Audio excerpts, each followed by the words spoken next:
Hi, Peter Charles here of Hooked for Life Fly Fishing, and today this is going to be my first video using patterns from the book, A Compendium of Canadian Fly Patterns. I've introduced that in my previous video, and we're going to do a fly called the gray fly. Very imaginative name, right?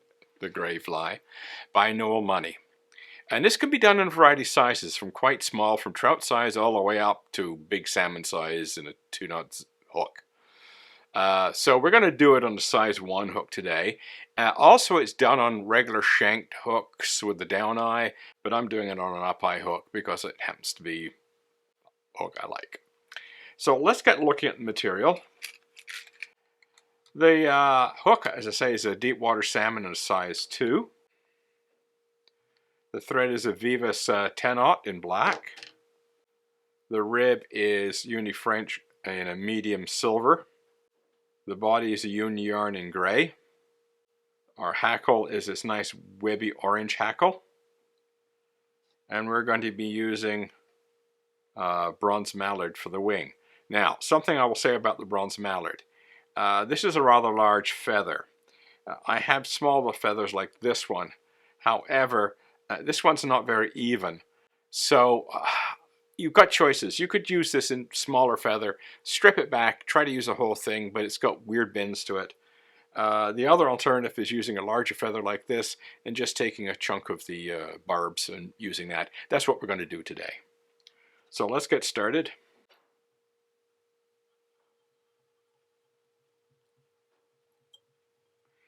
Now, as I've said in other fly tying videos, when you're using a yarn body, you don't have to be fancy with the coverage. So first we're going to take our tinsel and we're going to use it both for the tag and the rib. So we'll just trim that off. And so I will just bring it in here, slide it underneath, and just wind back to pass the hook point and bring forward. Now what you can do is just bring your thread out of the way. Now I'm not going to use a hackle pliers for this bit, but I will use them in a minute, and you'll see why. We'll just get our tag in here.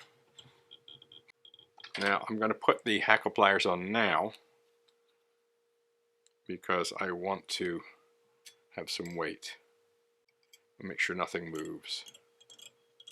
I'll take this out. And I'm going to put a tight wrap underneath. A couple of tight wraps. Bend that back. Alright, so that's out of the way.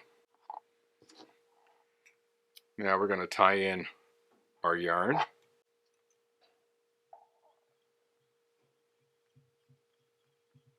Bring our thread forward.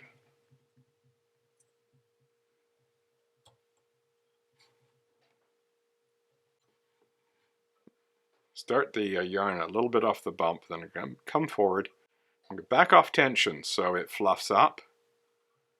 I'm going to go all the way to the return and then back.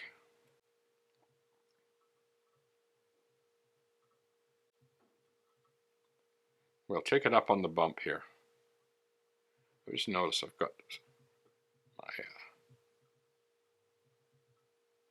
tinsel is moved. Then I'll come back off of that.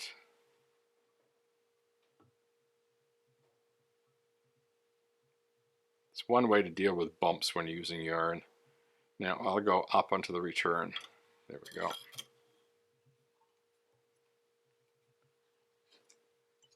Keep this underneath.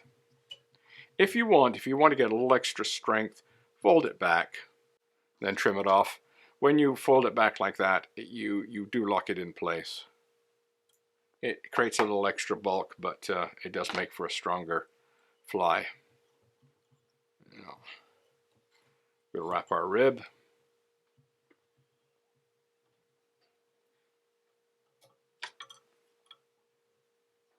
I like to use hackle pliers when I'm working ribs. So I'll put a turn at the back and then I'll come forward.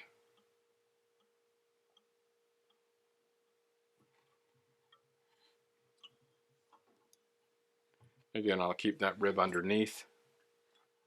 And if you want to keep it in place, fold it back.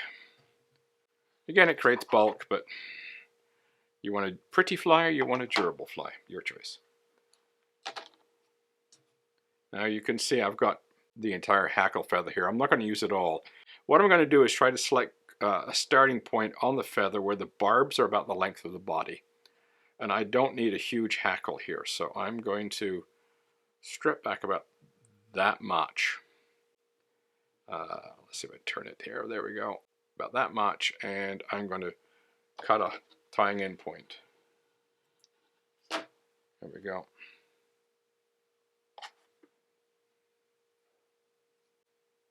And I'll just pull it a little bit. Bind that down.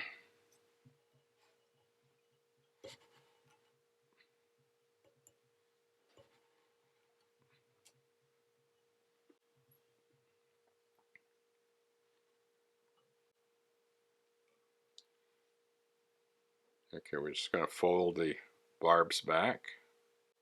Try to get them to pinch them and try to get them to fold backwards as much as possible. There's always some that won't behave, but that's all right. We'll get them on the next wrap. Here we go.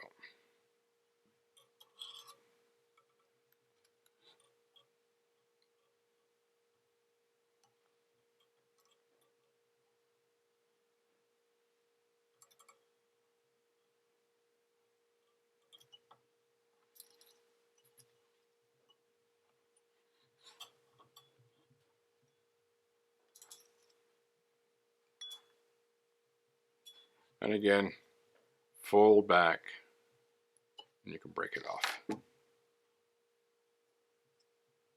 And just clean that up a little bit. Okay, see the hackles are about the length of the body, which is what we want.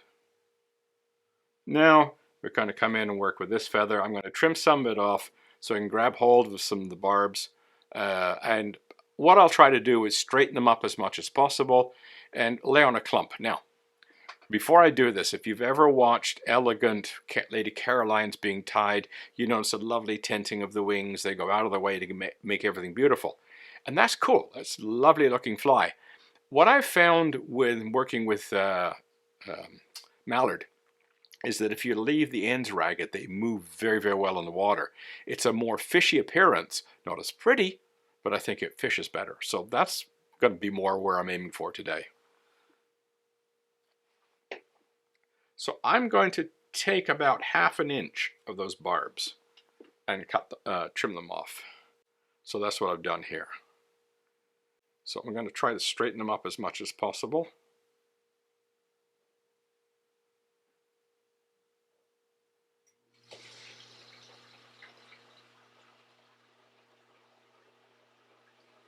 I'm going to fold them and then lay them on. We're going to have this about the length of the hook. Yeah, and then I'm just going to pull these up so they'll sit on top. There we go.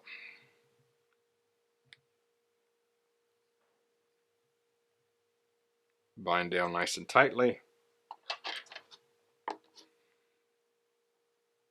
Come in, trim off.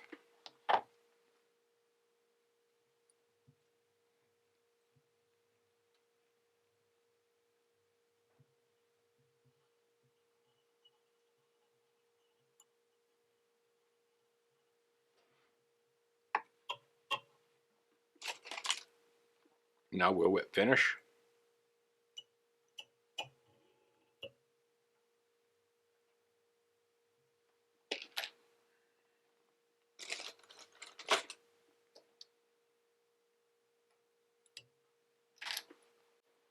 And lastly, we'll head cement the fly.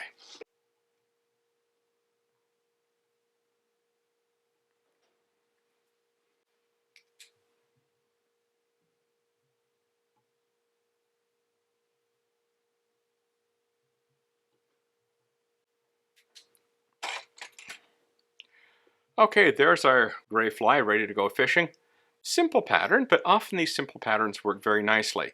It's got a bit of orange, which if fished in stained water is going to show up quite well.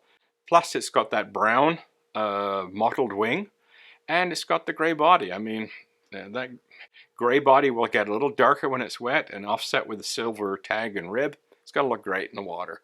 So give it a try. The gray fly. I mean, can't lose. Lovely looking little pattern. Give it a try. Cheers.